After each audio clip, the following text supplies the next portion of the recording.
প্রিয় শিক্ষার্থীরা, আসসালামু আলাইকুম। আশা করি সবাই ভালো আছো। আজ আমি তোমাদের সামনে আলোচনা করব তোমাদের বইয়ের একাদশ অধ্যায় আলো অধ্যায়টি নিয়ে। নাম শুনেই বুঝতে পারছো যে এই অধ্যায়টা খুবই মজার হতে যাচ্ছে। এই অধ্যায়ের আজ কিছু গুরুত্বপূর্ণ বিষয় আজ আমরা শিখব, যেগুলো আমাদের বড় হয়েও কাজে লাগবে। অর্থাৎ বড় হয়ে তোমরা 9-10 যখন যাবে, এই আলো নিয়ে অনেক বিস্তারিত আলোচনা তোমাদের রয়েছে। এটা নিয়ে অনেক অঙ্ক তোমাদের করতে হবে, ম্যাথ করতে হবে, যদিও এখানেও আমাদের ম্যাথ করতে হবে। আজকে আমরা এটার বেসিক যে জিনিসটা আছে সেই জিনিসগুলো নিয়ে আলোচনা করব। তোমরা খাতা কলম নিয়ে রেডি হয়ে যাও, পাশে বইটাও রাখো।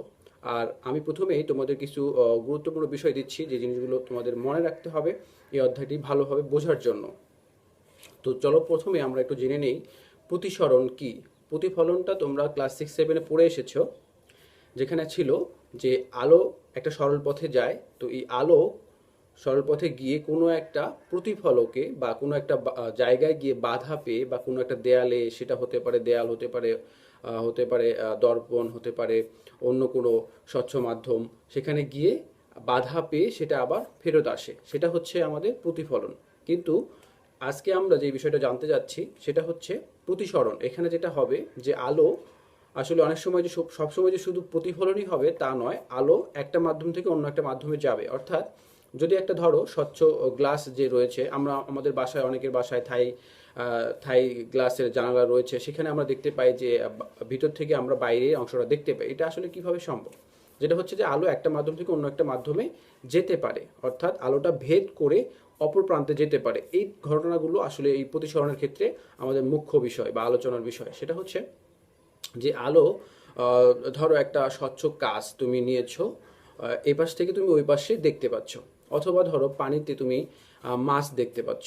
তাহলে পানি একটা মাধ্যম, আর এই যে আমরা যে খোলা অবস্থায় রয়েছি, এটা হচ্ছে বায়ু মাধ্যম বা শূন্য মাধ্যম বা বায়ু মাধ্যম আমরা বলতে পারি। এই বায়ু মাধ্যম আর পানি, এখানে তাহলে মাধ্যম হচ্ছে দুটো। তাহলে প্রতিসরণের ক্ষেত্রে অবশ্য দুটো বিষয় খেয়াল রাখতে হবে। সেটা হচ্ছে যে দুটো মাধ্যম এখানে আমাদের দরকার প্রতিসরণের জন্য। তাহলে প্রতিসরণটাকে জেনে নিই। প্রতিসরণটা আসলে কি? প্রতিসরণটা হচ্ছে আলো সরল পথে গিয়ে একটা মাধ্যম থেকে অন্য একটা মাধ্যমে গমন করলে, একটা মাধ্যম থেকে অন্য একটা মানে একটা স্বচ্ছ মাধ্যম ভেদ করে অপর প্রান্তে যায় যখন, অর্থাৎ আলো একটা মাধ্যম থেকে অন্য পথে গেলে তখন সে তার দিক পরিবর্তন করে। আলোর এই দিক পরিবর্তনের ঘটনাকেই বলা হবে আলোর প্রতিসরণ। অর্থাৎ এটা আসলে প্রতিসরণ একটা ঘটনা। অর্থাৎ আলো যে যায় একটা মাধ্যম থেকে অন্য একটা মাধ্যমে যায়, তখন সে তার স্বাভাবিকভাবেই যে সরল পথে যাওয়া, মানে একটা ডিরেক্ট একটা সরল পথে যাওয়ার কথা ছিল, কিন্তু তা না করে সে তার দিকটা একটু পরিবর্তন করে নেয়। এই দিক পরিবর্তন করার ঘটনাটাই হচ্ছে আলোর প্রতিসরণ। তাহলে প্রতিসরণের ক্ষেত্রে আমাদের দুটো জিনিস মাথায় রাখতে হবে। সেটা হলো যে এক নম্বর কথা, আমার মাধ্যম হতে হবে দুটো। মাধ্যম হতে হবে দুটো। মাধ্যম হতে হবে দুইটি। মাধ্যম হতে হবে দুইটি। অর্থাৎ একটা মাধ্যম এখানে অবশ্যই আমাদের মানে হবে না, অবশ্যই সেখানে দুটো মাধ্যমের দরকার হবে। তাহলে একটা মাধ্যম থেকে অন্য মাধ্যমে যেতে পারবে। ওকে। আর এখানে যেটা হয় যে এই যাওয়ার পথে, 2 নম্বর কথা হলো, যাওয়ার পথে মানে প্রথম মাধ্যমে যেভাবে গেল, যে সরল পথে যাচ্ছে সেই পথে না গিয়ে অন্য মাধ্যমে যখন সে ঢুকবে, তখন তার দিকটা পরিবর্তন করবে, অর্থাৎ দিক পরিবর্তন করবে। আমি এখানে বলতে পারি আলো তার দিক পরিবর্তন করবে, আলোক রশ্মি তার দিক পরিবর্তন করবে। দ্বিতীয় কথা বলা যায় আলোক রশ্মি তার দিক পরিবর্তন করে। আলোক রশ্মি তার দিক পরিবর্তন করে, পরিবর্তন করে। তাহলে এই দুটো জিনিস প্রতিসরণের ক্ষেত্রে ঘটে থাকবে বা ঘটবে, অবশ্যই ঘটতেই হবে। এই দুটো জিনিসকে অবশ্যই করতে হবে। সেটা হচ্ছে মাধ্যম হতে হবে দুটো, আর আলোক রশ্মি যাওয়ার সময় একটা মাধ্যম থেকে যখন সে আরেকটা মাধ্যমে যাবে, তখন সে অবশ্যই তার দিক পরিবর্তন করবে। আমরা কিছু প্র্যাকটিক্যাল উদাহরণ দিয়ে এখানে আমরা বলতে পারি। তোমাদের বইয়ে 109 পৃষ্ঠায় উদাহরণ দেওয়া হয়েছে। একটা স্বচ্ছ কাচের গ্লাস, এই গ্লাসের মধ্যে চার ভাগের 3 ভাগ পানি নেওয়া হয়েছিল, এবং তার ভিতরে একটা পেন্সিল ঢুকিয়ে দেওয়া হয়েছিল। আর তখন যে ঘটনাটা ঘটলো, আমি একটু আর্ট করার চেষ্টা করছি। ধরো এই সেই পানির গ্লাস, এই পানির গ্লাসে 4 ভাগের 3 ভাগ পানি দ্বারা পূর্ণ অবস্থায় আছে ধরে নিলাম, আর এর ভিতরে একটা পেন্সিল আমরা দিয়েছি। পেন্সিল দিলাম একটা, সাপোজ এর সরু একটা পেন্সিল আমরা দিলাম এর ভিতর, কিন্তু এই জায়গাটা এসে মানে যে জায়গাটা পেন্সিলের পানি শুরু হয়েছে এই অংশটা তো ফাঁকা ছিল, এই অংশটা ফাঁকা, এই নিচের অংশে পানি আছে, এই নিচের অংশে এসে দেখা যাচ্ছে যে এই পেন্সিলটা তার তার আসার কথা কোন দিক দিয়ে ছিল, এইভাবে তার আসার কথা ছিল, এইভাবে আসার কথা ছিল, কিন্তু তা না করে সে এখানে এসে তার দিকটার একটু পরিবর্তন করছে। তোমাদের বইয়ে খেয়াল করবে যে তার দিকটা আসলে তার একটু পরিবর্তন হয়ে যাচ্ছে, অর্থাৎ তখন এইরকম ভাবে একটু মোটাও মনে হবে এবং কাছাকাছি মনে হবে, পেন্সিলটা তখন মোটা মনে হবে এবং কাছাকাছি মনে হবে, এইরকমটা হবে, যেটা আসলে ঘটে। তাহলে এটা আসলে কেন ঘটলো, এটা যদি আমরা একটু ব্যাখ্যা করতে যাই তাহলে দেখা যাবে প্রতিসরণ বিষয়টা চলে আসবে। অর্থাৎ আলো, দেখো এটা পানির ভিতরে ছিল, এই পেন্সিলের এই অংশটা পানির ভিতরে ছিল আর এই অংশটা শূন্য মাধ্যমে ছিল, তাহলে শূন্য মাধ্যম থেকে আমাদের আবার আমাদের চোখটা বা আমরা তো স্বাভাবিকভাবে শূন্য মাধ্যম বা বায়ু মাধ্যমে রয়েছি, তাহলে এই পেন্সিল এইখানকার যে পেন্সিলটা রয়েছে এই পেন্সিলটা কিন্তু দেখো পানি মাধ্যমে রয়েছে বা পানিতে রয়েছে, তাহলে পানি একটা মাধ্যম আর বায়ু আরেকটা মাধ্যম, তাহলে মাধ্যম হলো কয়টা, দুটো মাধ্যম। তাহলে এখান থেকে এখানে গিয়ে আলো পড়লো, এই আলোটা এসে আমার চোখে লেগেছে, তাই আমরা ওই পেন্সিলের ওই অংশটাকে দেখতে পাচ্ছি, তাই তো।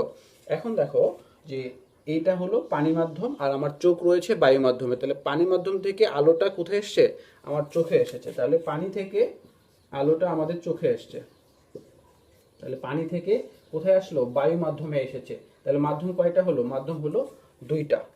তাহলে আমাদের প্রথম কথাটা মিলে গেল, তার মানে কি হলো, মাধ্যম আমরা এখানে দুটো পেয়েছি।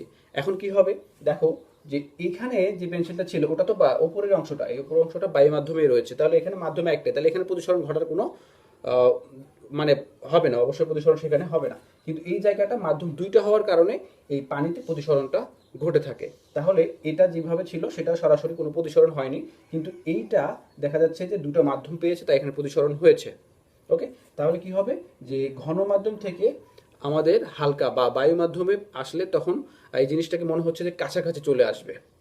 এখানে আমি আরো কিছু মজার জিনিস তোমাদেরকে দিচ্ছি, সেটা হলো যে মাধ্যম যে দুটো হবে তার মধ্যে পার্থক্য রয়েছে, অর্থাৎ মাধ্যমের ঘনত্বের উপর নির্ভর করেও কিন্তু বস্তুটাকে কাছে অনেক সময় কাছে মনে হবে, অনেক সময় দূরে মনে হবে, এরকমটা হয়ে থাকে।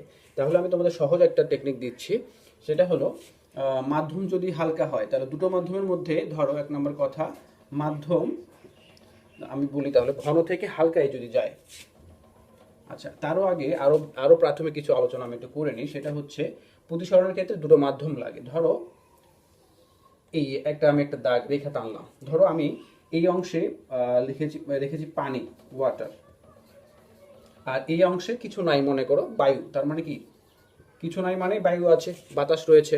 ওকে, তাহলে আর এই যে এটাকে আমি দিয়েছি, এটা হচ্ছে তাদেরকে আলাদা করেছে, অর্থাৎ এই জিনিসটাকে বলবো আমরা বিভেদ। অর্থাৎ মানুষের মধ্যে দুটো ভালো বন্ধুর মধ্যে যদি সম্পর্ক খারাপ করে দেওয়া হয় তাহলে ওখানে দ্বিতীয় একটা মাধ্যম বা তৃতীয় একটা মাধ্যমে আসতে হয়, সেটা হচ্ছে অর্থাৎ তাদের মধ্যে বিভেদ তৈরিকারী যে মাধ্যম সেটা। তাহলে দেখো এই বায়ু আর এই পানির মধ্যে আমি এদেরকে আলাদা করেছি এই অংশটা দিয়ে, এই রেখাটা দিয়ে।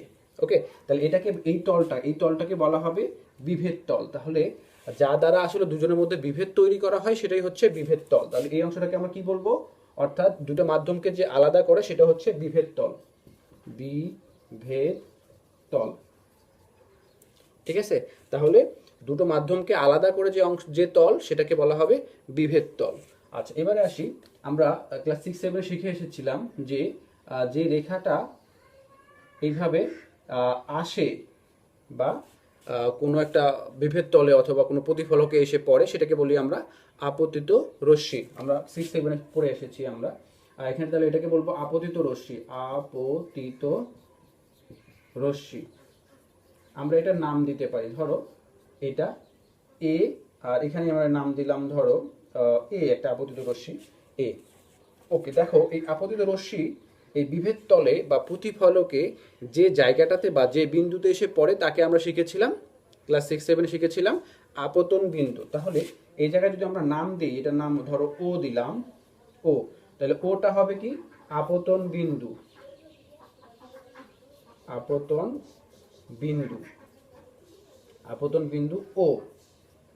ওকে, তাহলে আমরা এখানে দুটো জিনিস জানলাম, একটা হচ্ছে আপতিত রশ্মি। আপতিত রশ্মি বিভেদ তলে যে বিন্দুতে এসে পড়ে সেটাকে বলা হয় আপতন বিন্দু। আর এই আপতন বিন্দুতে আমাদের একটা লম্ব আঁকতে হয়, যেটাকে বলি আমরা অভিলম্ব। অর্থাৎ এই তলের উপর আমি তলটার নাম দিয়ে দিই, ধরো এম এন। বিভেদ তলের নাম দিয়েছি এম এন। বিভেদ তলের নাম এম এন। তাহলে দেখো এই এম এন এর উপর আপতন বিন্দুতে একটা লম্ব আঁকতে হয়, এটাকে বলা হয় বিভেদ, এটাকে বলা হয় অভিলম্ব। ওকে, তাহলে অভিলম্বটা কি? অভিলম্ব হচ্ছে যে বিন্দুতে এসে আপতিত রশ্মিটা এসে পড়ে সেই বিন্দুতে ওই তলের উপর বা ওই বিভেদ তলের উপর বা ওই প্রতিফলক পৃষ্ঠের উপর যে লম্বটা আঁকা হয় তাকে বলা হয় অভিলম্ব। আমরা এটার নাম দিই, এটার নাম ধরো পি কিউ। তাহলে পি কিউ হচ্ছে আমার অভিলম্ব। ওকে, তাহলে দেখো, তাহলে এখানে আমরা আপতন কোণ কোনটাকে বলতে পারি? আপতন কোণ কি আমরা জানি কি, যে আপতিত রশ্মি বিভেদ তলে অভিলম্বের সাথে যে কোণ উৎপন্ন করে তাকে বলা হয় আপতন কোণ। তাহলে আপতন কোণ হবে এটা। আপতন কোণকে আমরা আই দিয়ে প্রকাশ করি। তাহলে আপতন কোণ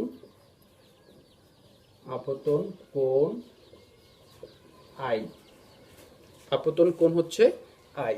আচ্ছা, এখন দেখো এই জায়গায় বলো তোমরা যে বাতাস আর পানি এই দুটোর মধ্যে ঘন কে? অবশ্যই পানি ঘন, আর বায়ু হচ্ছে হালকা।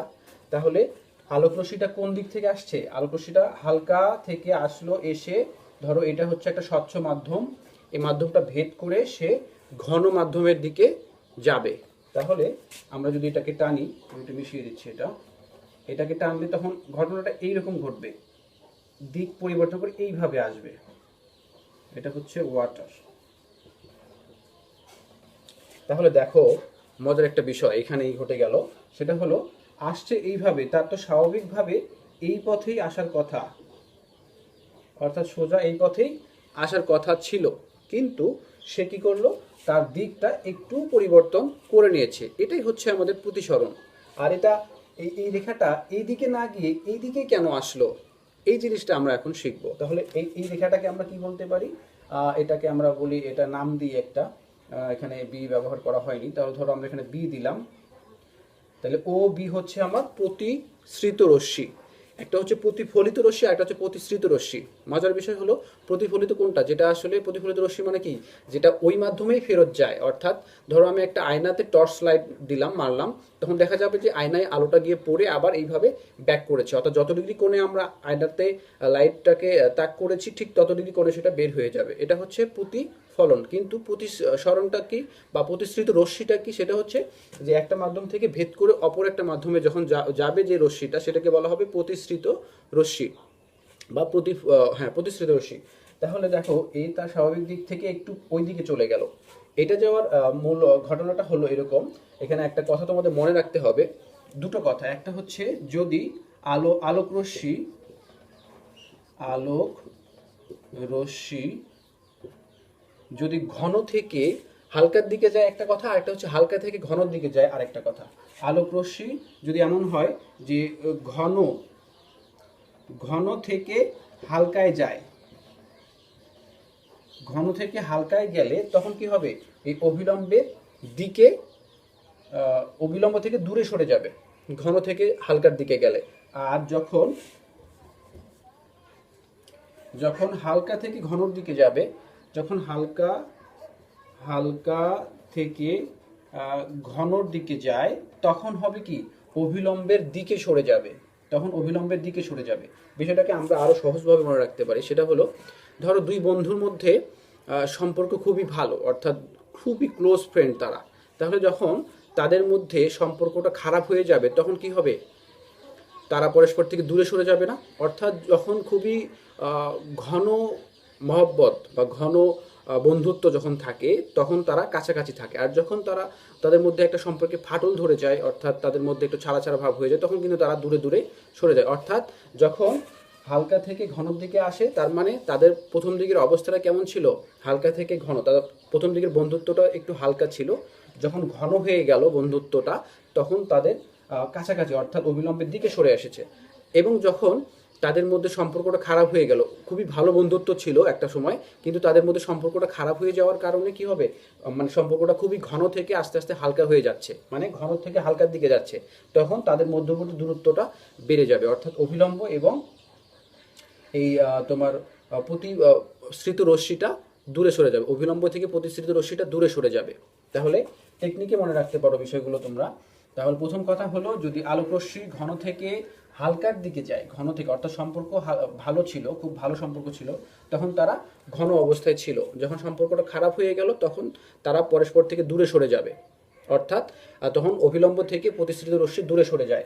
তাহলে যখন তখন ঘটনা কি ঘটে, যখন ঘন থেকে হালকা থেকে ঘন, আমরা চিন্তা করি প্রথমে হালকা থেকে ঘন, হালকা থেকে ঘন গেছে, তখন কি ঘটনা ঘটবে, তখন যেটা ঘটবে যে হালকা থেকে ঘনতে এসে তখন আয়ের মানটা বড় হবে আর আর এর মানটা ছোট হবে। আর কি, আর হচ্ছে প্রতিফলন কোণ বা প্রতিসরণ কোণ, এক্ষেত্রে হবে প্রতিসরণ কোণ, এটা হবে আর প্রতিসরণ কোণ, প্রতিসরণ কোণ, এটাকে আর দিয়ে প্রকাশ করা হয়। তাহলে কি হলো, যখন হালকা থেকে ঘন, অর্থাৎ ঘন হালকা মাধ্যম থেকে ঘন মাধ্যমে যাবে তখন আই বড় হবে। দেখো এই ক্ষেত্রে হয়েছে আয়ের মানটা বড় আর আর এর মানটা ছোট হয়েছে, অর্থাৎ হালকা থেকে যখন ঘন হয় তখন আই বড় আর ছোট, অর্থাৎ আপতন কোণ বড় আর প্রতিসরণ কোণ ছোট। আর যখন ঘন থেকে হালকার দিকে যায়, 2 নম্বর কথা, ঘন থেকে হালকা, তখন ওর উল্টো ঘটনা ঘটবে, তখন আর বড় হবে আই ছোট হবে, তখন আর বড় হবে আই ছোট হবে, অর্থাৎ যখন ঘন থেকে হালকার দিকে যাবে তখন স্বাভাবিকভাবে ঘন থেকে হালকা, তখন আয়ের মানটা তখন ছোট থাকে, আপতন কোণের মানটা তখন ছোট থাকে। আর যখন সে এই পাশে প্রতিষ্ঠিত হয়ে যায় তখন তাদের কি হয়, যে সম্পর্কটা খারাপ হয়ে যায়, অর্থাৎ অবিলম্ব থেকে প্রতিষ্ঠিত রশ্মিটা দূরে সরে যায়, তখন আর এর মানটা বড় হয়ে যায়, তখন ঘটে এই ঘটনা। আর যদি এমন হয় যে আপতন কোণের মান 0 হয়, তখন প্রতিসরণ কোণের মানটাও 0 হবে। তাহলে এটাকে বলতে পারি, যদি আমরা লাইট একদম সোজাসুজি মারি, এইভাবে সোজাভাবে, অর্থাৎ 90 ডিগ্রি অ্যাঙ্গেলে মারি, লম্বভাবে মারি, তখন দেখা যাবে যে প্রতিসরণ কোণ, অর্থাৎ তখন আলো তার দিক পরিবর্তন করবে না, সোজা চলে যাবে। যদি আমরা সেটাকে 90 ডিগ্রি কোণে ওই মাধ্যমে নিক্ষেপ করি, তাহলে সেটা দিক পরিবর্তন করবে না, যে পথে এসছে সেই পথেই সোজা চলে যাবে। এটা হচ্ছে আমাদের 3টা বৈশিষ্ট্য। অর্থাৎ 3 নম্বর কথা আমরা বলতে পারি যে যখন আই আর 0 হবে, অর্থাৎ যখন আমরা 0 ডিগ্রি কোণে, অর্থাৎ তোমার লম্বভাবে নিক্ষেপ করব, অর্থাৎ অভিলম্ব বরাবর আমরা আলোটাকে নিক্ষেপ করেছি, তখন সেটা অভিলম্ব বরাবর সোজাই চলে যাবে, তখন তার দিক পরিবর্তন হবে না, অর্থাৎ I0 R0 এবং তাদের টোটাল মানটাই 0 হয়ে যাবে। ওকে, অর্থাৎ সোজাসুজি চলে যাবে। তো তোমাদের বইয়ে সুন্দরভাবে বলা আছে 3টি কথা, পেজ নাম্বার 108, এখানে দেখো সুন্দর চিত্র দিয়ে বুঝিয়ে দেওয়া আছে, 3টা কথা এখানে বলা আছে। আমি যে কথাগুলো শর্ট করে বলেছি সেই কথাগুলো তোমরা এই জিনিসগুলো নোট করে রাখো, প্রয়োজনে তোমাদের বইয়ে লিখে রাখো, যাতে করে তোমাদের এখানে 3টা পয়েন্ট রয়েছে, এই 3টা পয়েন্টে তোমরা কথাগুলো লিখে রাখবে। সেটা 1 নম্বর পয়েন্টে যে কথাটা লিখবে সেটা হচ্ছে এরকম, আমি লিখে দিচ্ছি তোমাদের, তাহলে তোমাদের মনে থাকবে এবং অনেকদিন পর্যন্ত এই জিনিসটাকে তোমরা মনে রাখতে পারবে, সহজে মনে রাখার কৌশল একটা আমি তোমাদেরকে দিচ্ছি। তোমরা 1 নম্বর যে কথাটা আছে, অর্থাৎ এই যে এখানে 110 পৃষ্ঠায় 1 নম্বর যে কথাটা রয়েছে, এই কথাটার পাশে তোমরা লিখে রাখো কি বলেছে। এখানে বলেছে আলোক রশ্মি যখন হালকা মাধ্যম থেকে ঘন মাধ্যমে যায়, যেটা আমি বললাম, হালকা থেকে যখন ঘন মাধ্যমে যাচ্ছে, অর্থাৎ তাদের মধ্যে সম্পর্কটা কেমন ছিল, হালকা ছিল, তাদের সম্পর্কটা যখন আস্তে আস্তে আরো গাঢ় হয়ে যাচ্ছে, তখন কি হবে, তারা পাশাপাশিই তো থাকবে স্বাভাবিকভাবেই। তাহলে কি হয়, এখানে মূল কথাটা হচ্ছে, আমরা চিত্র দিয়ে যদি দেখি, এটা আমাদের অভিলম্ব, ধর প্রথম যে চিত্রটা সেটা এরকম হয়েছে, হালকা থেকে ঘনতে এসেছে, তার মানে এইরকম ঘটনা ঘটবে, তখন এটা হলো আর, এটা হলো আমার আই। তাহলে দেখো এখানে এটা হলো বিভেদ তল, এটা হলো ও বিন্দু মনে করো, তাহলে এ ও, এটা ধরলাম বি। ওকে, তাহলে এখানে যেটা ঘটেছে, 1 নম্বর যে কথাটা তোমাদের বইয়ে যেটা আছে 1 নম্বরে, সেটা হলো, দেখো এখানে কি হলো, হালকা থেকে ঘনতে এসছে না, তাহলে আমরা এখানে লিখি হালকা আর এখানে লিখবো ঘন। তাহলে হালকা থেকে ঘনতে এসেছে, তার মানে কি তাদের প্রথমে অবস্থাটা কেমন ছিল, তাদের মধ্যে সম্পর্কটা একটু অতটা ভালো ছিল না, মানে হালকা ছিল, তখন পরস্পর থেকে একটু দূরত্বটা বেশি ছিল, এই যে আপতিত রশ্মি এবং অভিলম্বের মধ্যকার দূরত্বটা বেশি ছিল। যখন তাদের মধ্যে সম্পর্কটা ঘন হয়ে গেল বা গাঢ় হয়ে গেল, তখন তারা অবশ্যই কাছাকাছি থাকবে, অবস্থান করবে। তার মানে কি প্রতিশ্রিত রশ্মি এবং অভিলম্ব তখন কাছাকাছি থাকবে, অর্থাৎ এরা প্রতিশ্রিত রশ্মি আর অভিলম্ব যদি কাছাকাছি থাকে তাহলে তাদের মধ্যে কোণের মানটা ছোট হয়ে যাবে। তাহলে আর এই ক্ষেত্রে তাহলে 1 নম্বর কথা তোমাদের এখানে পাশে লিখে রাখো যে এখানে যেটা হবে 1 নম্বরে সেটা হলো আই বড় হবে আর ছোট হবে। খুব সহজ ভাষায় এটা হচ্ছে গাণিতিক রূপ, এটাকে বলবো আমরা। এখন 2 নম্বর যে চিত্রটা ছিল, 2 নম্বরটা সেটা আমি এঁকে দেখাচ্ছি। 2 নম্বর কথাটা,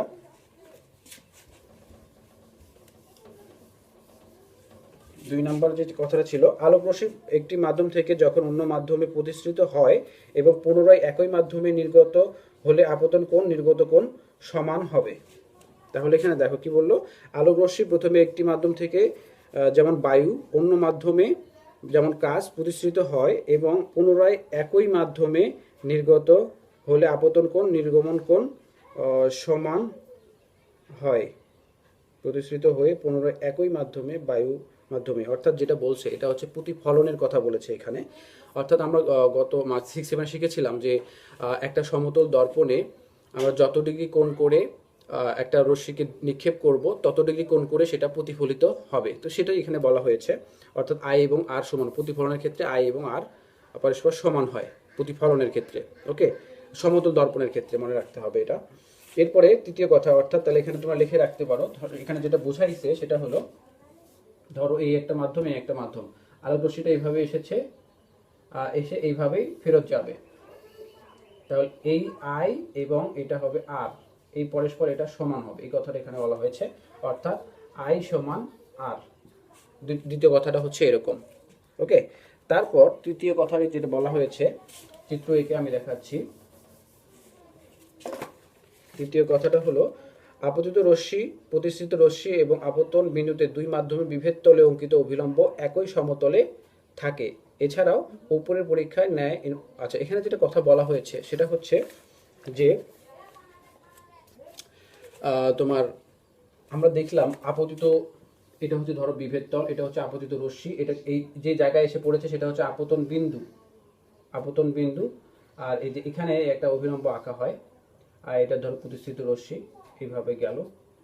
তাহলে দেখো এই যে এই রেখাটা, এই আপতিত রশ্মিটা, আপতিত রেখাটা আপতন কোণ, এটা ধরো আর, তাহলে এই আপতিত রশ্মি এবং আপতন বিন্দু, এই আপতন বিন্দুতে অঙ্কিত অভিলম্ব, তাহলে দেখো একটা তলের উপরেই কিন্তু এরা সবাই অবস্থান করছে।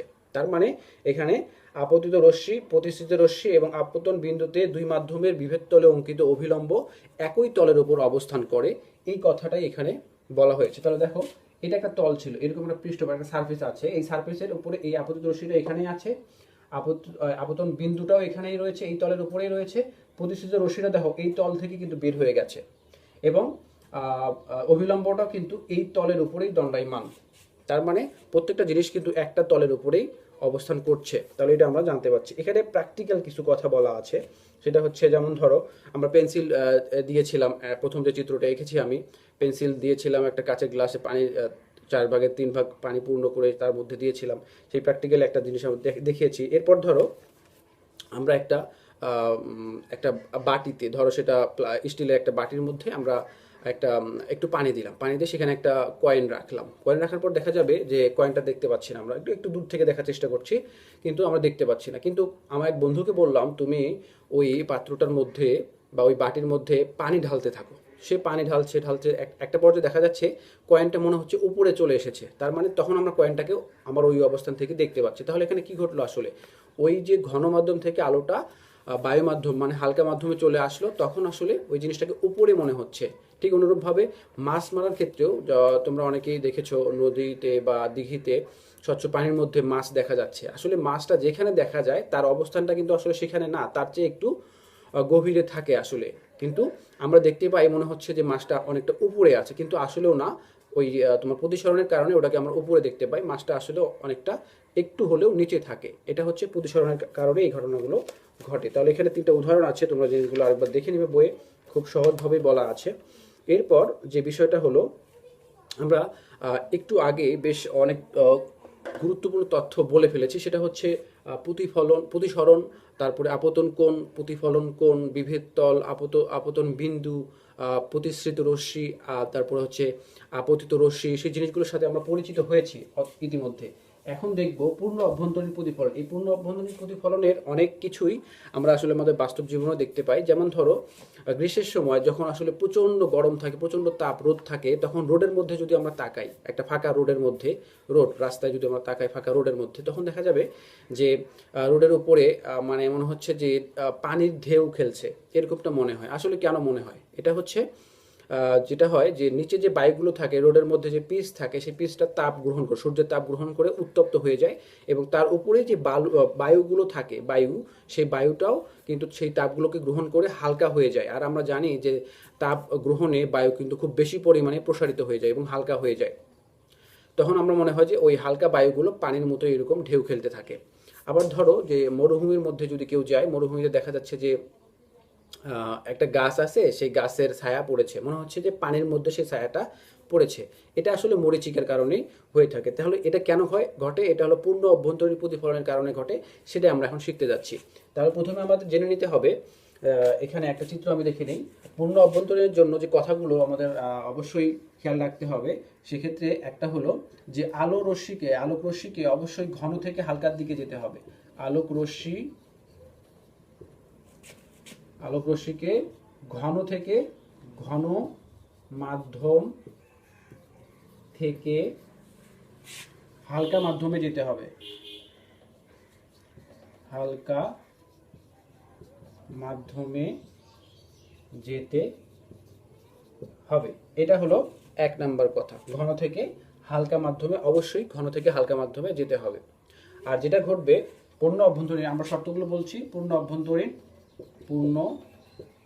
অভ্যন্তরীণ প্রতিফলনের মানে কখন ঘটবে সেই কথাগুলো নিয়ে আমরা আলোচনা করছি। মানে পূর্ণ অভ্যন্তরীণ প্রতিফলন কখন ঘটবে সেটা নিয়ে আলোচনা করছি। তাহলে দেখো, যেখানে এক নম্বর কথা হলো যে আলোক রশ্মিকে অবশ্যই ঘন থেকে হালকা মাধ্যমের দিকে যেতে হবে। আর একটা কথা যে আপতন কোণ অবশ্যই সংকট কোণের চেয়ে বড় হতে হবে। এখন প্রশ্ন হতে পারে সংকট কোণ কি, এটা আমরা এখন শিখতে যাচ্ছি। বা ক্রান্তি কোণ কি? যে আপতন কোণ কে অবশ্যই ক্রান্তি কোণের চেয়ে বড় হতে হবে। ক্রান্তি কোণের চেয়ে বড় হতে হবে। এই জিনিসগুলো তোমরা লিখে নাও, হতে হবে। এই দুটো ঘটনা অবশ্যই ঘটতে হবে, তা না হলে পূর্ণ অভ্যন্তরীণ প্রতিফলন পাওয়া কোনোভাবেই সম্ভব নয়। আশা করি তোমরা কথাগুলো লিখে নিয়েছো। আমি এটা মিশিয়ে এখন চিত্র দিয়ে বুঝাবো তোমাদের।